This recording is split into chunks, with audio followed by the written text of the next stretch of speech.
The final study unit that you need to cover for TAX2601 is Support Material 7's content regarding capital gains.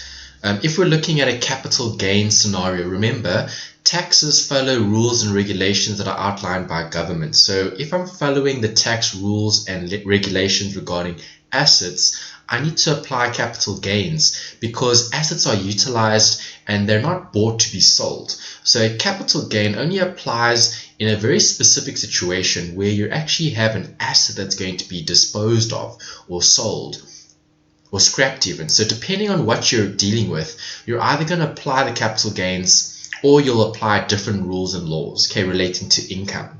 So just remember the structure of your tax income calculation. You start with the income, then you less your deductions and allowances, then you need to obviously provide for a capital gain. And this is what this particular chapter is focusing on. So study unit 7 is looking specifically at assets that can give rise to a capital gain.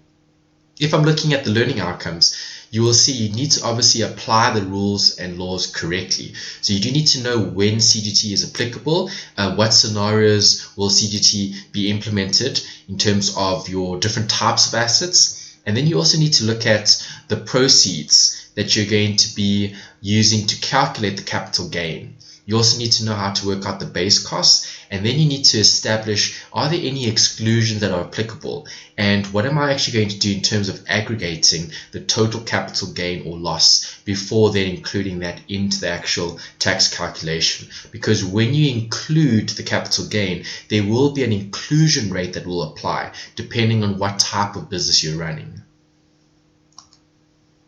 The first thing we need to look at is some history. So when we sold assets in the past, capital gains wasn't applicable, but when looking at capital gain from 1st October 2001 onwards, this is when government actually included new legislation where they basically said, well, on this particular date, 1st October 2001 onwards, we're going to be looking at any assets that are disposed of. It's kind of like a wealth tax because individuals that are wealthy generally have more assets. So if those individuals had to sell those assets, there is going to be a gain on the sale of those assets. And that is something that SARS has now included in terms of the legislation in order to raise more revenue so that the government can then operate effectively. So if I'm focusing specifically on capital gains tax, why was there a change? Well, obviously we need to collect more taxes, and collecting taxes from another revenue source would be beneficial for the country. And that's why we have capital gains tax today. Just remember, where does it fit in? We spoke about the structure. I've put it on the slide.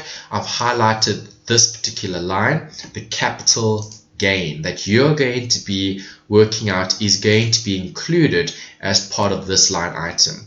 Right, the taxable capital gain is going to be calculated and then included as part of the taxable income calculation. So just remember, this is a whole separate section on its own. Study Unit 7 is covering the rules and regulations regarding capital gains tax. And this is how you include it, and that's why it's so important. Just put a note here in terms of the H schedule. That's where you'll find it in the actual Income Tax Act. Remember, rules and laws are important, and that's what we're going to be looking at. So all the rules and laws that your study guide has covered, as well as the textbook, all comes from the 8th schedule, looking at the income tax. There's always a debate between revenue or capital, and I've stressed this in previous sections when we've looked at income. We've also looked at the deductions and the capital allowances. So always remember that the big debate is whether something is considered income and therefore it will be seen as revenue, or whether something would be considered as capital, and then you'd apply capital gains perhaps, potentially, depending on what you're focusing on. So the debate always continues. We need to establish some of these checks in terms of the subjective tests as well as the objective test. We just need to remember that there are certain situations that can apply to different scenarios, and if those situations are, let's say, uncertain and no one knows for sure if this should be income or capital, then we need to apply these tests and we need to make sure that all the requirements have been met. Remember, with capital gains tax, there are some benefits here. So you would obviously want certain items to be considered capital in nature rather than income. If it's considered income, then we need to obviously follow the income tax rules and regulations. And income tax can be taxed quite heavily in terms of higher rates. For example, a company with a 28% flat rate, that would be quite onerous on companies that perhaps don't have the resources in order to generate significant amounts of sales to potentially pay for all the expenses, depending what the situation looks like. So when focusing specifically on revenue, okay, or capital, ideally you would want something to be considered capital, because if it's considered capital, then only the profit is taxable, because you're looking at the capital gain or the capital loss on the sale of that particular asset. And that's why in most cases you'd want something to be capital. And there are other benefits as well. Certain assets have certain exclusions, right, in terms of capital gain. And obviously, if we're running a business, you would want to make use of those exclusions as much as possible. And there is a benefit for classifying something as being capital rather than revenue. And that's always the big debate. So we've also spoken about the burden of proof. If a business is going to classify something as being capital, well, then it's their burden of proof to ensure that they've met all the requirements to motivate why they believe something is considered capital and not considered income. Just remember the tree and fruit debate. That's something we've looked at in a previous chapter or study unit. In terms of SARS, what does SARS want? Well, SARS would want more things to be classified as being income, okay, in terms of revenue. Right, and what do taxpayers want? They want more things to be considered capital in nature.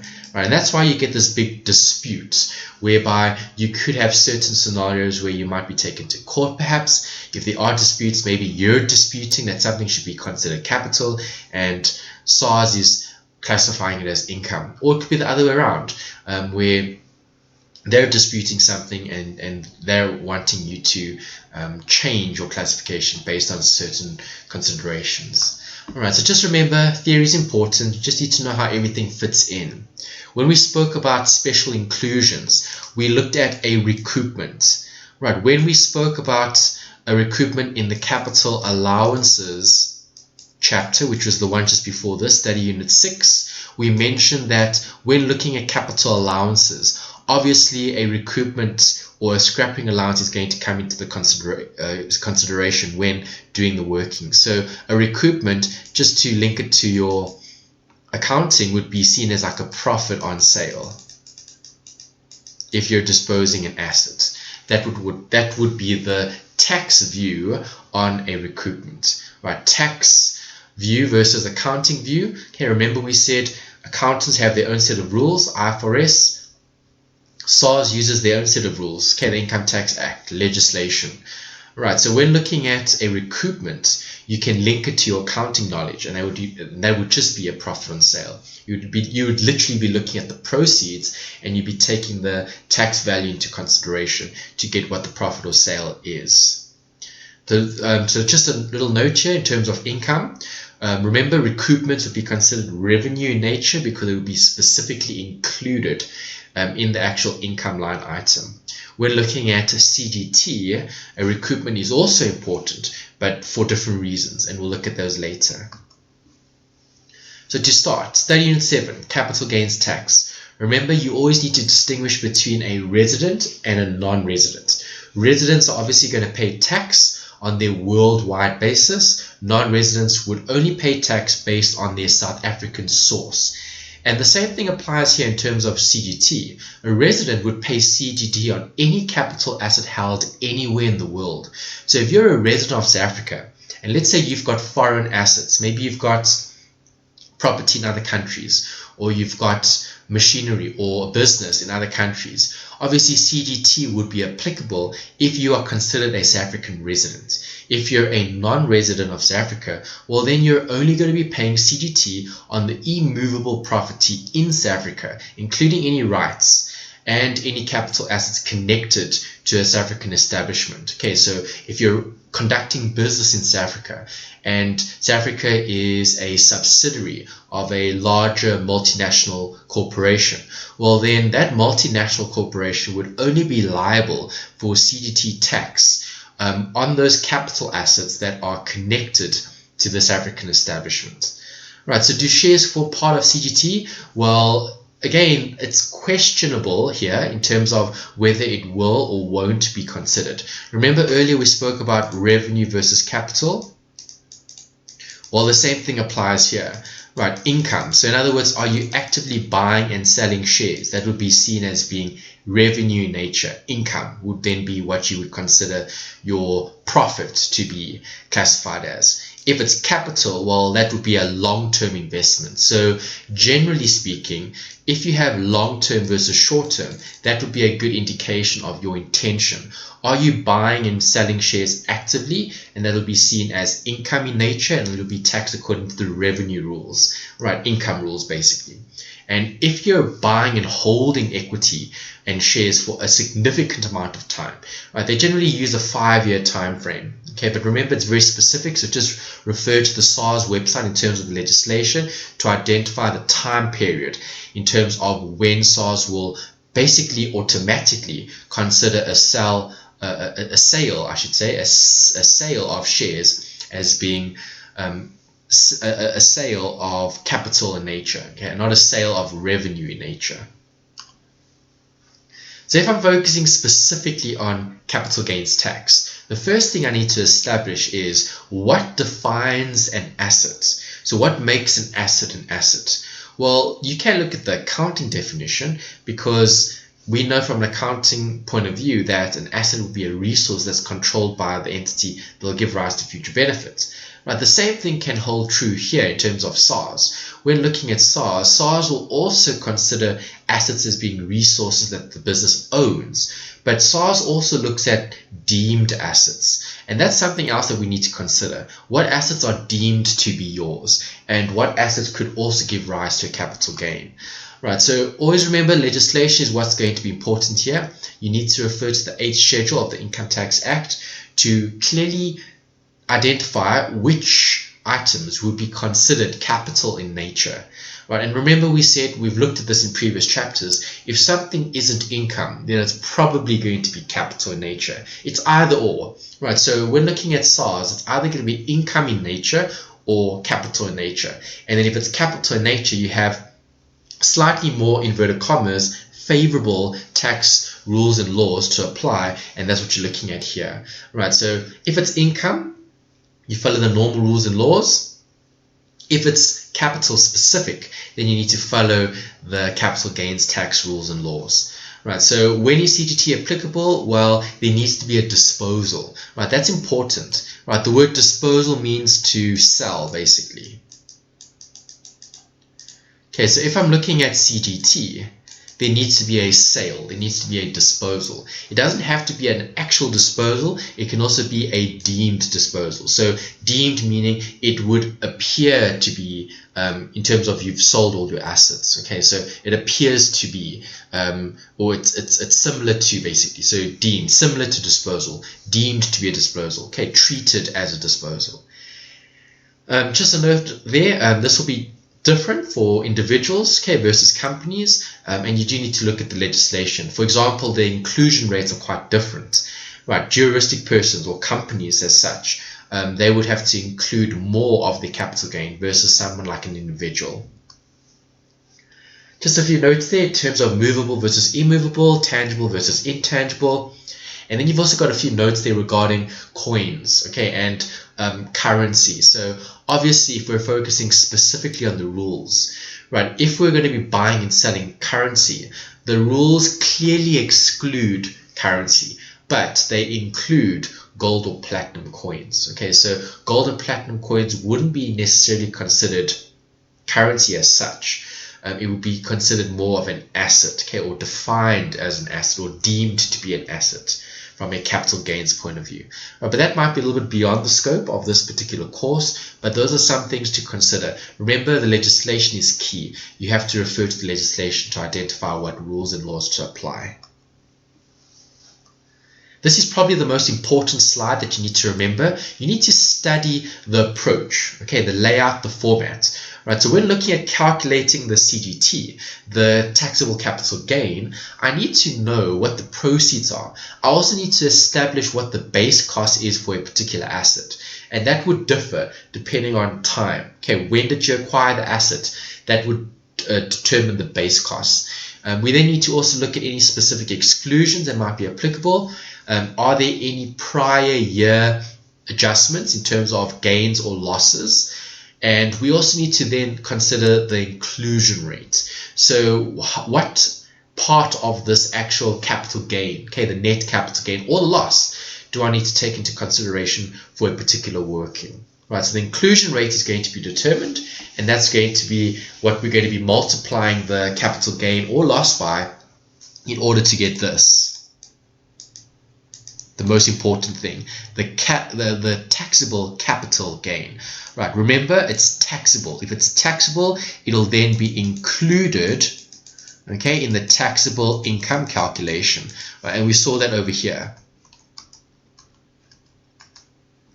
There's the taxable capital gain. Right, so this is what you're trying to get to. And you need to get there by following those sets of rules, okay, or that system, okay, the structure.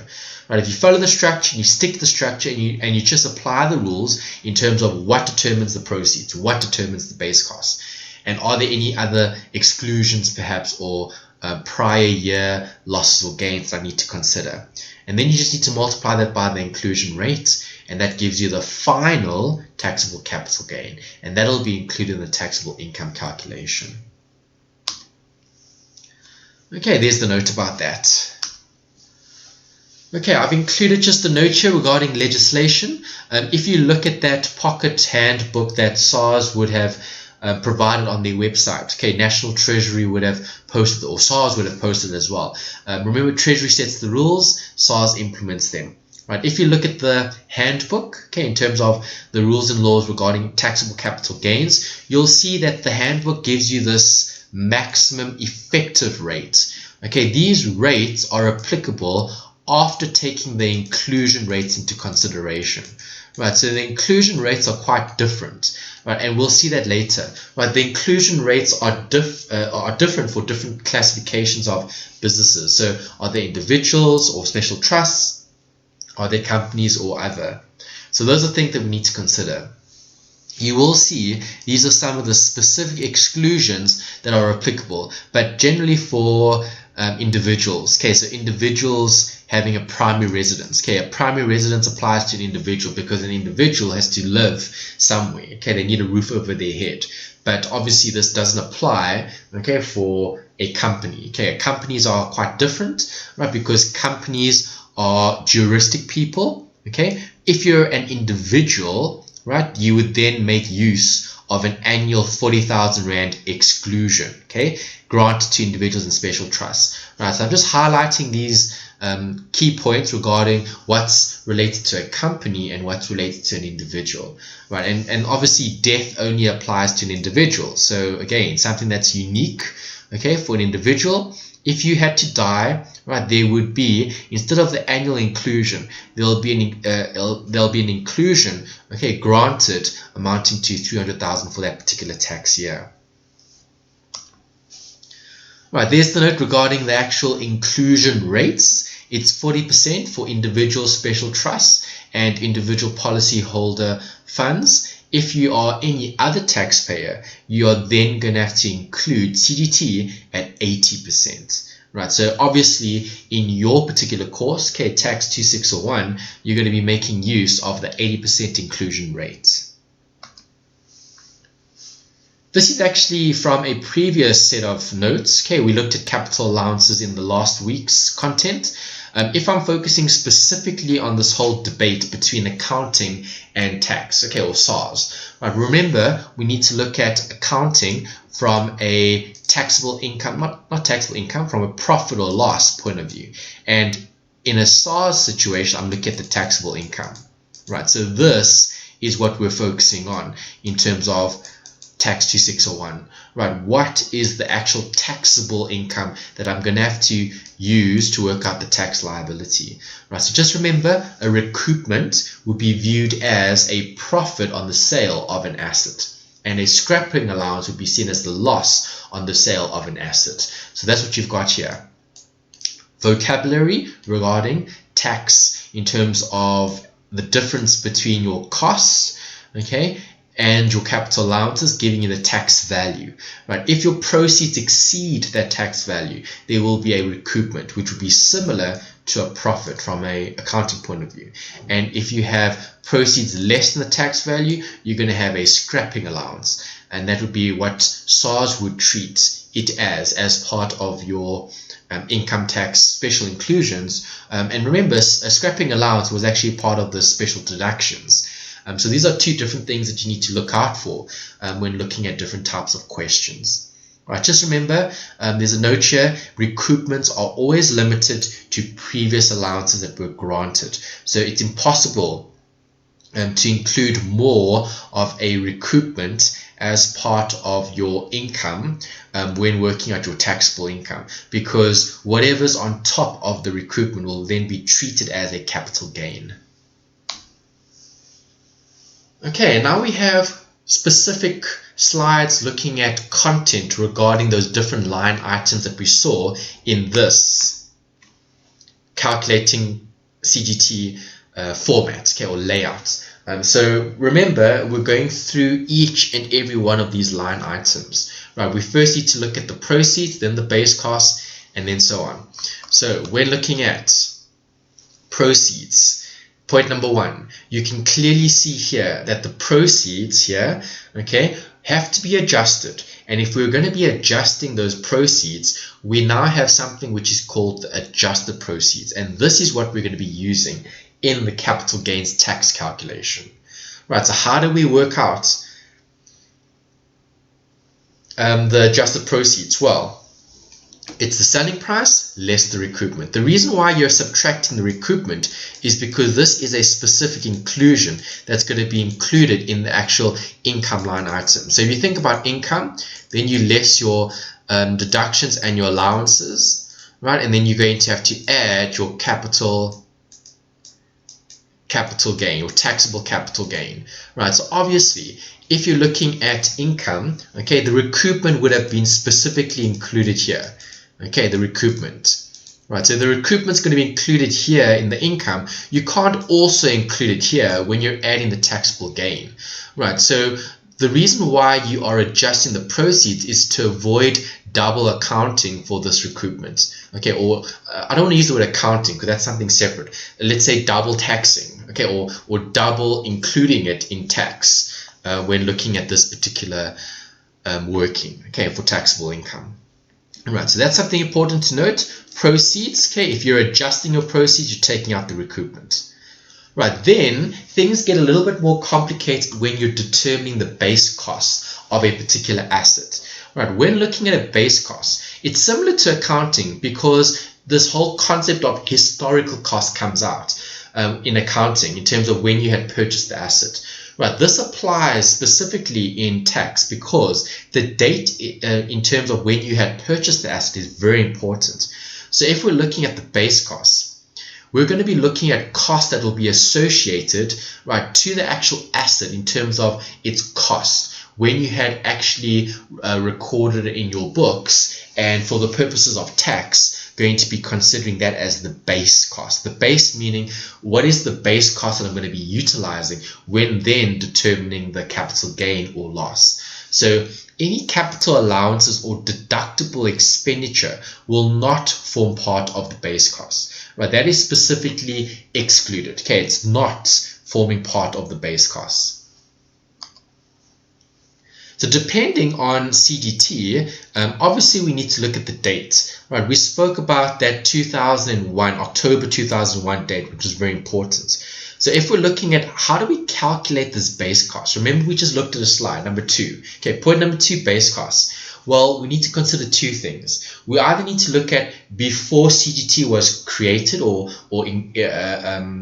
before CGT was implemented, okay? So after CGT commencement, so in other words, after that 2001 date, okay? Or was it before? If it's before the CGT commencement, well, then you're looking at a valuation value, and then you are allowed to include certain allowable costs post the CGT commencement date, right, which will then make up the base costs. If we're looking at after the CGT commencement, we're then looking at costs, all the costs, okay, minus any allowable deductions, which then gives you the base costs. Right, so 2 separate considerations. This is like A and B. Okay, A after, okay, B before. If it's after CGT, you're going to subtract allowable deductions. If it's B, okay, before CGT, you're going to be looking at the valuation value, right? And we'll discuss what that is. Okay, valuation value is obviously going to be done, okay, depending on when you had evaluated that value of that asset, right? So when CGT was implemented, okay, in 2001. Most individuals, okay, so if you had property, if you had invested, let's say if you were an owner, if you were an owner of a property, and obviously that property would have been bought previously, so let's say it was bought in, I don't know, let's just say 1990, okay, and then CGT was obviously incorporated, what's the right way, implemented, that's the word I was looking for, implemented in 2001.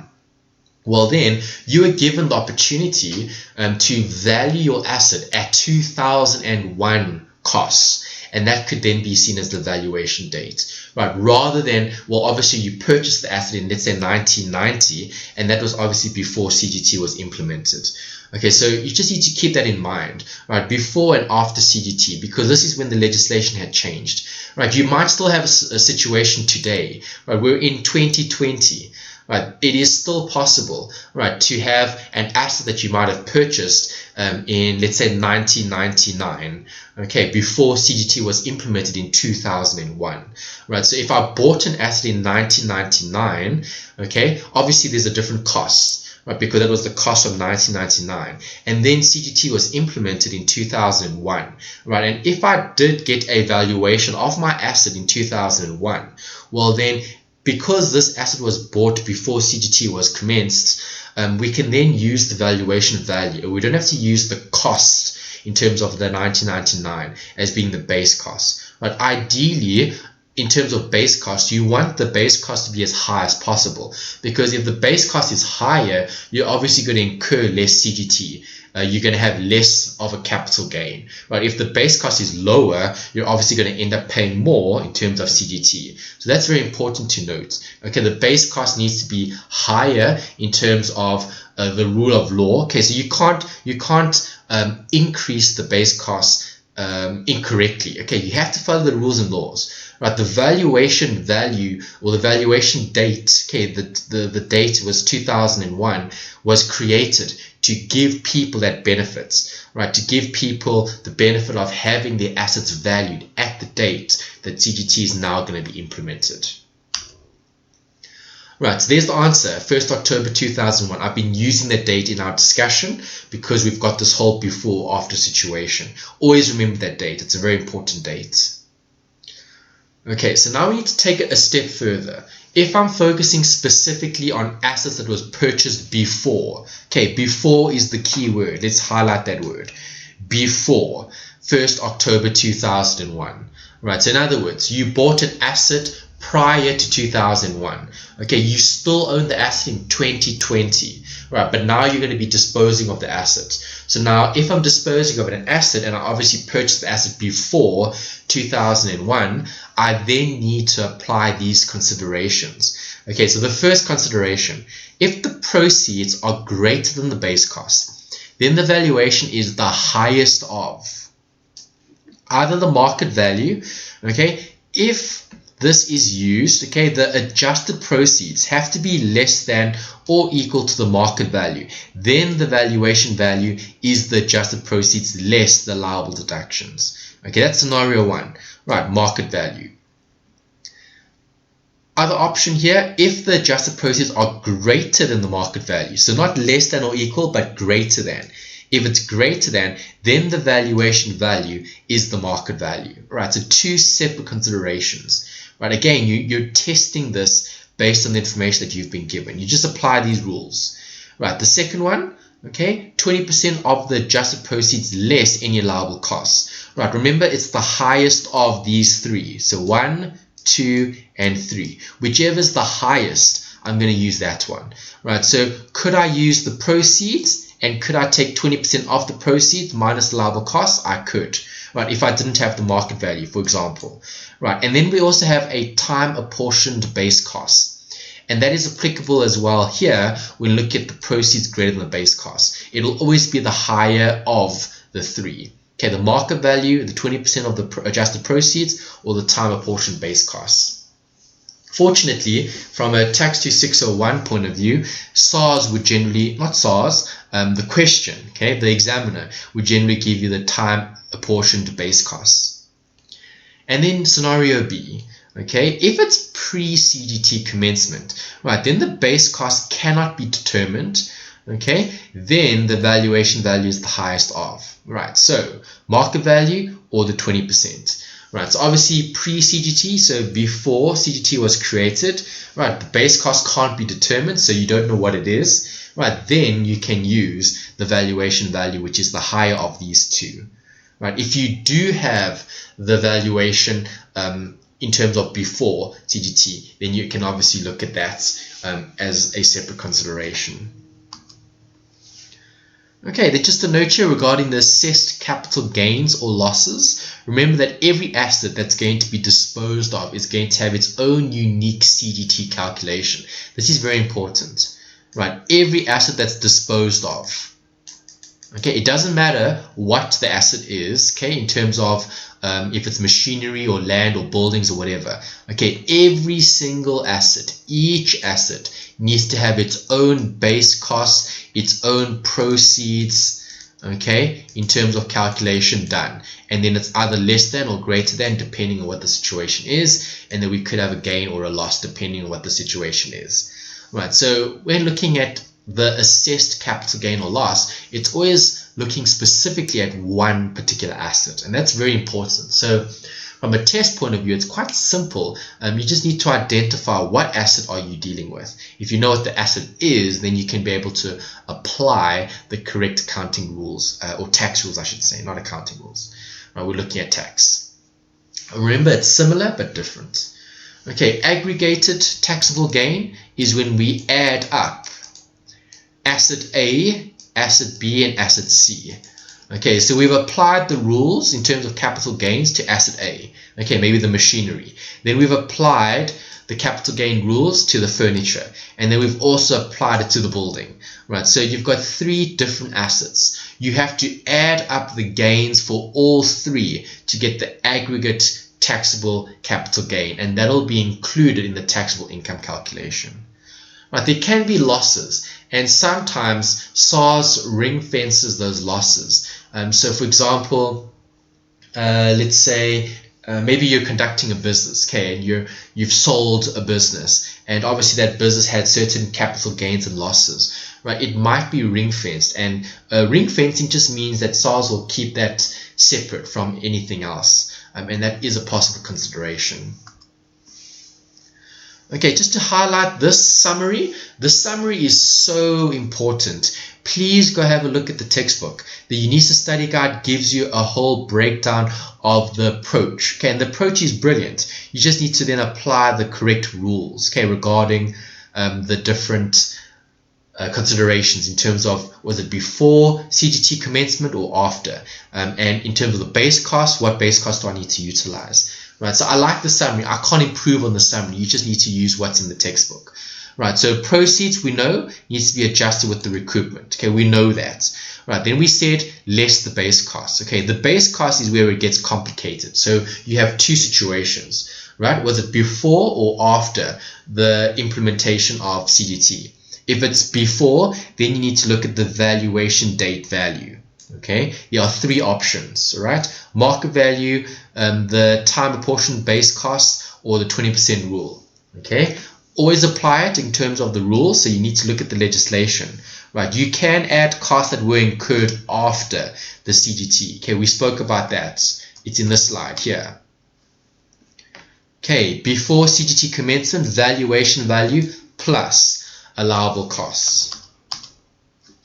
If I have an asset that was acquired after October 1st, okay, 2001, then I need to look at this. Okay, costs incurred after, taking into consideration any deductible capital allowances. Right, so once you've got that base cost, okay, then you need to apply the tax rules, okay? You need to look at the proceeds, you subtract the base cost, and that gives you the capital gain, okay? That gain is going to be added to get the aggregate, okay, whatever it is. So I could have maybe 3 assets, okay? We spoke about this in the previous slide, okay? The machinery, the equipment, and the building. Add up those 3, gets the aggregate. Aggregate means the total. Right, then I need to subtract any assessed capital losses from previous years, okay, which gives me the net capital gain. And then I basically multiply that by the inclusion rate. Right, the inclusion rate is 80% because I'm looking at companies. I'm not looking at individuals. Right, remember, individuals are 40% inclusion rate. Right, companies, it's slightly more onerous in terms of businesses, because remember, businesses have it good. Okay, businesses not only get to claim capital allowances or wear and tear on the assets they've purchased, right, they also get other benefits. And because of those benefits, SARS then says, well, you need to include more of the capital gain should you have any capital gain on the assets that you've sold. And that gives you the taxable capital gain. Where does this go? Okay, we spoke about it, taxable income. It goes as part of the working when determining how much to include in the actual calculation. Alright, and that covers the theory regarding CGT. Right, the theory is important. The application is where you need to actually look at examples and past papers. So we will look at test papers, we'll look at past papers, we'll look at that the assignment, and we'll then approach it. Okay, I'll show you how to apply it. Right, there are really good examples in the textbook, so please look at them so that you can learn how to apply the rules. The rules are the rules. No one can change the rules. So if you just stick to the rules and you apply them correctly, you can't go wrong. Right, you'll see when we look at past papers, what I tend to do is I take the content, okay, I take what we've looked at in here in our notes, okay, what's in our notes is everything, okay, and then I apply that to the question, and that's what you should be doing when looking at different scenarios.